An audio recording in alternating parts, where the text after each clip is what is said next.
Alors pour le numéro 120, il fallait trouver les formules associées à chaque droite. Sous la forme normalement d'une équation de droite, nous on va faire la fonction affine associée. Pour D1, la coupure avec l'axe des ordonnées se situe en -1. Donc l'ordonnée à l'origine vaut -1. Il me reste à trouver le coefficient qui est devant x, le coefficient directeur, en prenant soit 2 points ou quelque chose qui marche bien dans ce cas-là, en se décalant de 1, verticalement, vous aurez directement le coefficient directeur.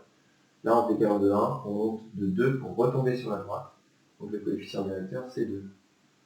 Donc 2x moins 1. Autre possibilité, vous prenez, je ne sais pas moi, par exemple, ce point-là et ce point-là, 1, 2. Entre ces deux points-là, vous avez 2 carreaux, 2 unités horizontalement, 1, 2, 3, 4 unités verticalement, 4 divisé par 2, 4 divisé par 2, ça donne 15. En tout cas, c'est la hauteur verticale divisée par la longueur horizontale.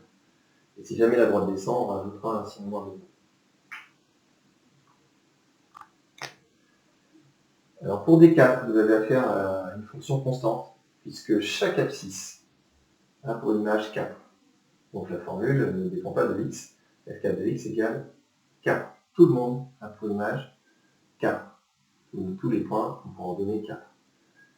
Pour D2, la coupure ou le point d'intersection avec l'axe des ordonnées a pour ordonnée 3. Donc je sais d'avance que c'est quelque chose multiplié par x plus 3. C'est-à-dire que c'est l'image de 0. Pour ce qui est devant x, le coefficient directeur, je prends 2 points. Vous avez par exemple ces deux points-là. Et en tant que décale de 2, on monte de 3, c'est-à-dire 3 sur 2x plus 3. Pour D3, le point d'intersection avec l'axe des ordonnées. La coupure avec l'axe des ordonnées est au niveau de l'ordonnée moins 2. Donc je sais que c'est quelque chose fois x moins 2. Donc moins 2, c'est l'image de 0 en fait.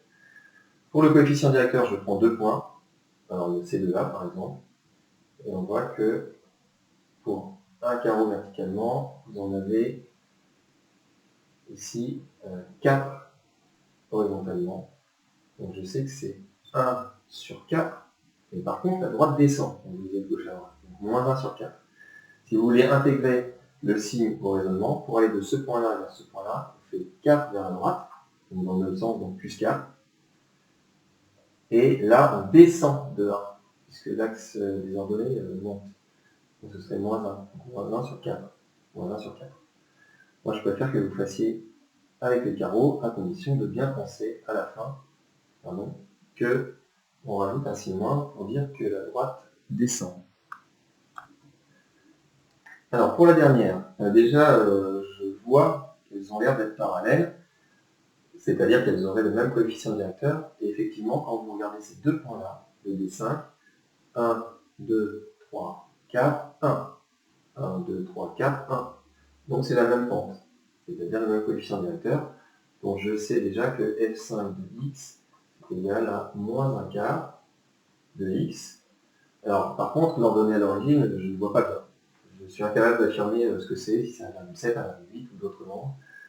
Alors je vais mettre la lettre P, P que je ne connais pas, et il faut que je trouve la lettre P. À l'aide d'un point, par exemple, l'image de 3 ici, c'est une hauteur de 1, ce qui veut dire que f5 de 3 vaut 1.